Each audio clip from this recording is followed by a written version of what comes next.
അപ്പം നമ്മൾ ലാസ്റ്റ് വീഡിയോയിൽ പറഞ്ഞു നിർത്തി എന്താണെന്ന് വെച്ചാൽ എൻ്റെ അനിയത്തിയുടെ അരങ്ങേറ്റം. അവൾ റെഡി ആവാനായിട്ട് പോയി. ഉച്ചയ്ക്ക് പിന്നെ നമ്മൾ കുറച്ച് സദ്യയൊക്കെ സെറ്റ് ചെയ്തിട്ടുണ്ടായിരുന്നു. അങ്ങനെ അതൊക്കെ കഴിച്ച് പിന്നെ നമ്മുടെ ബന്ധുക്കളും പിന്നെ കസിൻസും ഒക്കെ വന്നിട്ടുണ്ടായിരുന്നു. കുറച്ച് പേര് അവരോടൊക്കെ ഇരുന്ന് റെഡി ആയിട്ട് അവൾ ഒരുങ്ങുന്ന സ്ഥലത്തോട്ട് പോയി. അവൾ റെഡി ആയതാണ്ട് ഫോട്ടോ ഒക്കെ എടുത്തുകൊണ്ടിരിക്കുകയായിരുന്നു. ഇത് നമ്മൾ ടീച്ചറിന് കൊടുക്കാനുള്ള താലമാണ്. പിന്നെ കുറേ ഫോട്ടോഷൂട്ടും കാര്യങ്ങളൊക്കെ ഉണ്ടായിരുന്നു.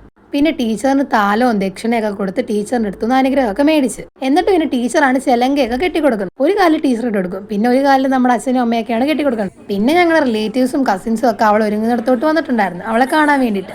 അങ്ങനെ എല്ലാവരും വന്ന് എല്ലാവർക്കും ദക്ഷിണയൊക്കെ കൊടുത്ത്. സത്യം പറഞ്ഞ അരങ്ങേറ്റമാണെങ്കിലും ഏതാണ്ട് ഒരു കല്യാണം നടക്കുന്ന അതേപോലൊക്കെ തന്നെ ഉണ്ട്. ഇതാണ് അവളുടെ ഡാൻസ് ടീച്ചർ. ഞങ്ങളുടെ ഇടയ്ക്ക് ഇങ്ങനെ സ്നേഹപ്രകടനങ്ങളൊന്നുമില്ല. അതിന്റെ നാളമാണ് 3 പേരുടെ മുഖത്ത് കാണുന്നത്.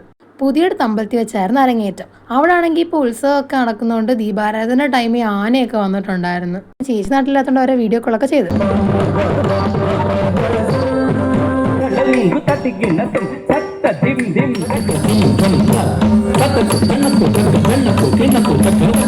അങ്ങനെ ലാസ്റ്റ് പിള്ളേരെല്ലാം അവരുടെ പരിപാടി കഴിഞ്ഞിറങ്ങി. അവർക്കാണെങ്കിൽ അവിടെ നിന്ന് ചെറിയൊരു മൊമെന്റ് കൊടുത്തിട്ടുണ്ടായിരുന്നു. രാത്രിയിലത്തെ ഫുഡ് പിന്നെ നമ്മൾ കാറ്ററിംഗ് പറഞ്ഞിട്ടുണ്ടായിരുന്നു, ചപ്പാത്തി വെജിറ്റബിൾ കറി.